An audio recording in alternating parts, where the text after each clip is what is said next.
The House on Hollow Hill. Chapter 1. The Dare. It all began on a rainy Friday evening when four college friends sat in a dimly lit dorm room, restless and craving adventure. Lena tapped her fingers against her phone.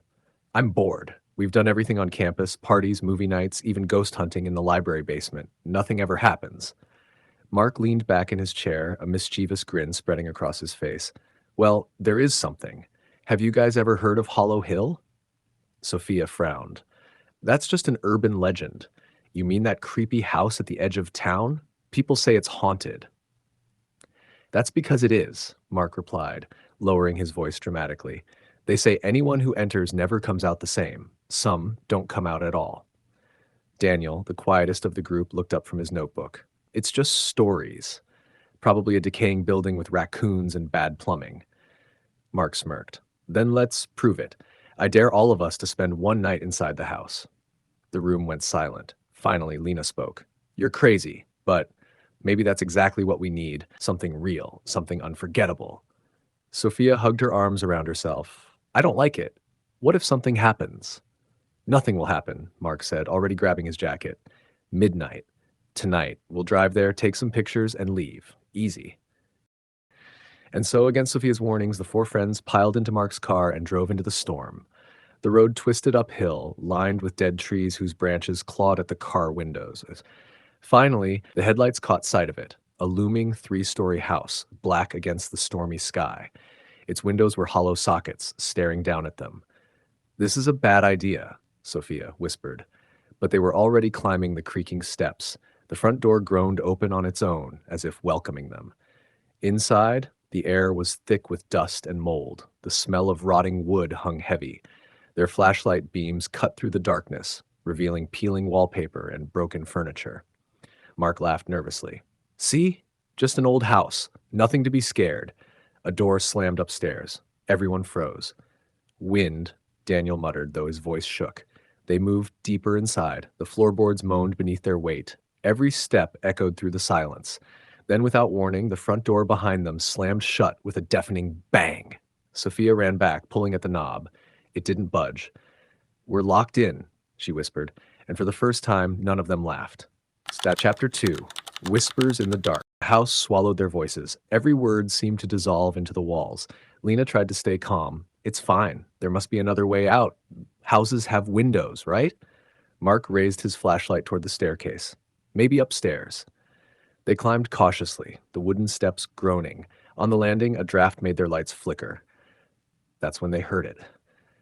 Soft, dragging, like dry leaves moving across stone. Sophia's eyes widened. Did you hear that? No, Mark said too quickly. But then it came again, clearer. Words they couldn't quite understand, like a child murmuring in the dark. They followed the sound to a narrow hallway. The wallpaper here was torn, revealing black wood beneath. At the end of the hall, a door stood ajar. Inside was a child's bedroom, dusty toys scattered across the floor, a dollhouse collapsed in the corner. The air smelled faintly of smoke, as though the fire that once burned here had never truly gone out. Sophia bent down, picking up a stuffed bear missing one eye. This is so sad. It feels like the family just disappeared. They did, Daniel said. Remember? The story about the Hollow family. Vanished 50 years ago. No one ever figured out what happened. Before Lena could answer, the whisper grew louder.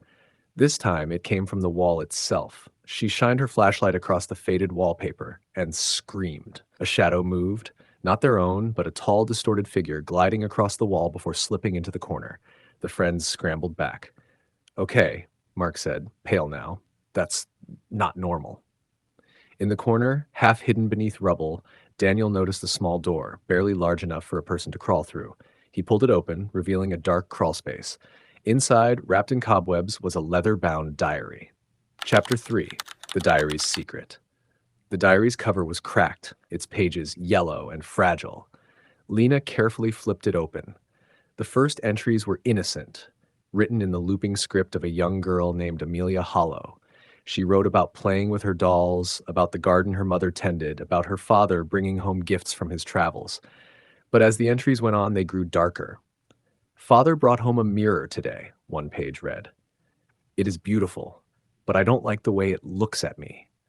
When I'm alone, I see things in it, things that aren't me. The friends exchanged uneasy glances. Another entry. Mother cries at night. Father just stares into the mirror for hours. He whispers to it. Sometimes I hear a voice whisper back. And then, scrawled in trembling ink, the mirror wants us. I think it already has, Father. I'm scared it will take me too. Sophia closed the diary with shaking hands. That's enough. We need to leave. Now. But as she spoke, a soft giggle echoed through the room. High-pitched, childlike. The stuffed bear in Sophia's hands slipped and fell. Mark raised his light, only to see Daniel wasn't with them. Daniel? Lena called. No answer. They ran through the hall, their flashlights swinging wildly. Finally, they saw him, standing in a room at the far end. But when they reached him, their breath caught. Daniel wasn't moving. He stood before an enormous cracked mirror, his eyes glazed, his reflection smiling though his real face was blank. Daniel! Mark grabbed his arm, but the reflection didn't copy the motion. Instead, the reflection reached out, pressing a hand against the glass, a hand that didn't belong to Daniel at all. Chapter 4, The Mirror's Curse. The reflection's hand pushed harder, and the glass rippled like water. Sophia screamed as the reflection's arm stretched through the mirror, pale and skeletal, grasping for Daniel. They pulled at him desperately, but the mirror pulled harder. His body trembled as if caught between two worlds. Lena flipped through the diary, searching for answers. The final page was nearly torn, the words smeared in frantic ink.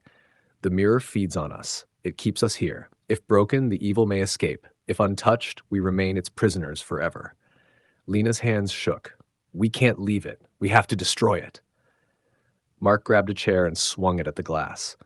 The mirror cracked with a thunderous roar, spiderweb lines spreading across its surface. The house trembled. From the walls, dozens of voices screamed at once, men, women, children, all crying, begging, cursing. The glass shattered. For a moment, silence. Then, from the shards scattered across the floor, faces began to rise, hollow, screaming faces of the trapped. Smoke poured into the air, twisting into clawed hands. Daniel collapsed, coughing. They pulled him back, but when they looked at his reflection in a shard of glass, it wasn't him. His reflection smiled coldly, eyes black as ink. The house shook violently, dust and wood raining from the ceiling. We have to go, Lena shouted. They ran, stumbling down the stairs as the walls bled shadows. The front door, once sealed shut, now stood open as if urging them to flee. They burst outside into the storm, gasping for air. When they turned back, the house stood silent and whole, as though nothing had happened, except through the cracked window on the second floor, they saw it.